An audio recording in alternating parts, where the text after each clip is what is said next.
So you guys are essentially working for Supreme at this point, part of the Supreme team. You guys are selling drugs and making money, but with that game comes the jealousy, the friction, and so forth. And there was a guy you got into it named Bourne, I guess. Which Bourne? So there was different Bournes. The guy that ended up hitting you with the gun. Guy that ended up giving me the gun? No. I'm sorry. The guy that ended up hitting you with the gun. What was his name? Oh, yeah. Yeah, so you must have read my book, Born, right. Yeah, so there was some alias in the book. That wasn't really his name, but we'll go with that. Yeah, so one day, actually, I can remember the date. It was the day my son was born, December 12th, 1986. My son was born, and I came right from the hospital, went down to the block, and he came up on me. I'm thinking he coming to congratulate me because everybody knew that I was at the hospital with my baby, and he pulled the pistol out, and with a striking glance, swung the gun at me and hit me in the face with the gun. And I was like, wow. And I wasn't strapped, so there's nothing I could do but to get low. And I went home, and like everybody was coming to my crib like, yo, we got to get this. So what you gonna do? And so, Vlad, in the streets, all you have is street cred. And you have to do these things yourself. It would have been easy for me to pay somebody to knock him off, but I decided like I was gonna kill him myself. And so I took like 3 days. I kissed my kid. I was like 18. I had 2 babies at the time. I told my mother, I ain't tell nobody that what I was gonna do. And I just went down on the block with my 25, nickel-plated 25 to kill him. Okay, so you went and got your gun, and not only did you want to kill him, but you wanted to do it so everyone saw it because your feelings were so hurt at this point and your reputation was on the line that not only did you want to do a murder, but a public murder at that. And I guess your plan at the time was, well, after I kill him in front of everyone, I'll get about 5 years and I'll come home. Yo, that's crazy. That's to the letter of what I was thinking. I was like, because street cred, like after God and your family in the streets is street cred. So I was like, I got to make a splash with this. So I'm going to murder him. And I said, listen, I'm going to do this about 6 o'clock because 6 o'clock is prime time. Kids are out of school. Old ladies are coming off the bus. I'm going to kill him in front of everybody. And I was like, I'm going to do like 5-6 year bid and it's going to work out. But I'm glad that my plan didn't work totally according to plan. It almost did, but I had a little mishap. Well, you walked up to him, you pulled out your gun, and what happens next? I pull out the gun. I walk right up to him. And as soon as I got down there, he ran up on me like, yo, I told you, didn't I tell you not to come on the block? I pulled the gun out, put it in his chest, pull the trigger, the gun jammed. I pull it again, it jams. He proceeds to go in his pocket, pull out a 38 and start chasing me and start busting at me on the street. But I'm zigzagging. We learned that in the streets. And my man AJ came around the corner and he had a Uzi and started busting at him. He ran into my other man, my man Ren house. He ran into my man Ren house, and Ren mother came to the door and was like, Booby, please don't do this at my house, please. So we kind of gave him a pass with that.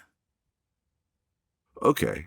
I mean, in retrospect, when you look at this situation, thinking you're going to kill someone in broad daylight in front of a crowd of people and, over basically a drug deal, thinking you're going to get 5 years, when the reality was probably life in prison, or maybe 30, 40 years at that level.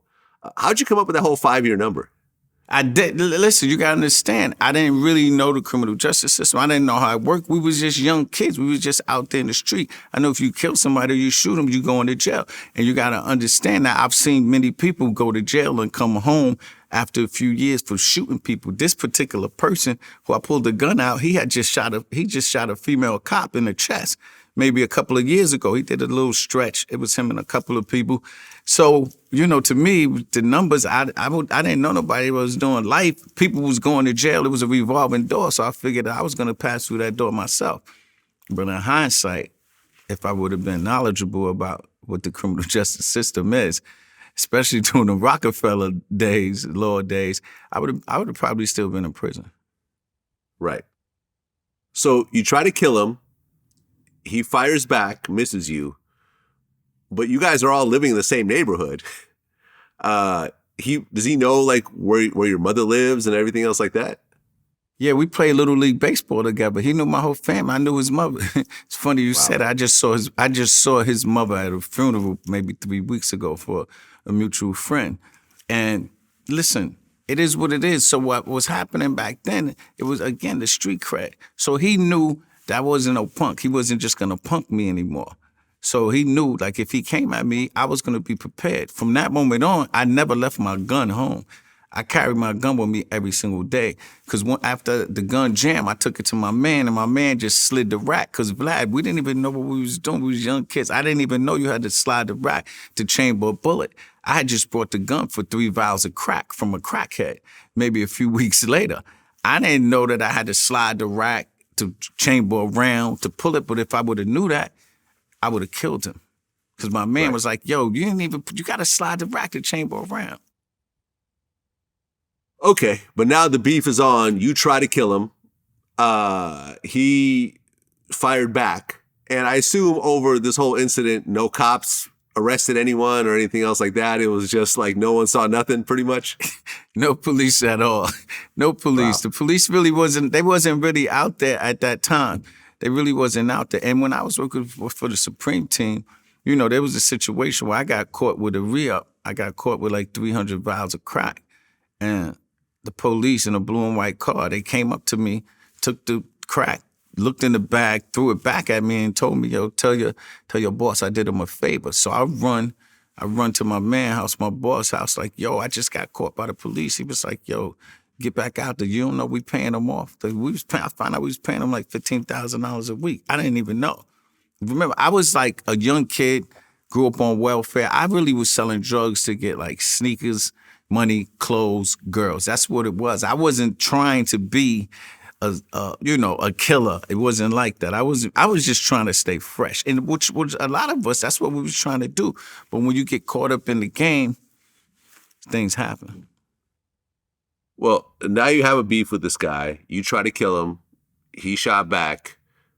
And now, is he looking for you for revenge? Or, I mean, you're whether he is or he isn't, I mean, obviously this is now in the air and your life is no longer as safe as it was a couple of weeks ago. Exactly. So, but then I still got to get money. So I got to get back on the block. And the tension was there. We had some people mediating also. You know what I'm saying? There was some people that was mediating like, no harm, no foul. Just let this go.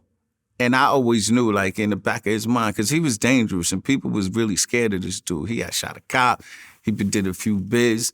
But once I pulled that gun out on him, it was like, yo, life ain't playing. I wasn't playing with him. So it was like, if you come at me, I'm dropping you.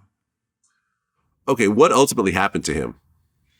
Ultimately, yeah, he just been bitten. That was been his life. He's been bitten. He in jail right now. I mean, but he been bitten his whole life.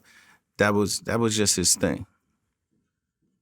You know, years later, did you ever run into him again or anything of that sort? Yeah, I ran into him. He came home and he was doing like some construction stuff. I saw him on the construction site, chopped it up, got out, gave him the soul clap and a hug. You gotta remember, we was kids when this thing happened. It's over. As a matter of fact, I spoke to him, I want to say like 2 years ago. I was with my man June and he called him from the feds. And June was like, yo, this such and such on the phone. And I was like, what? Got on the phone, said, yo, what up, man? How you doing? Everything good? How's the family? So we was babies, man. That was like 30 years ago. Like some people hold grudges till they die. Like I can't do that. But I'm always gonna have my eye on the prize. If I ever see him physically, I'm gonna be prepared because you never know.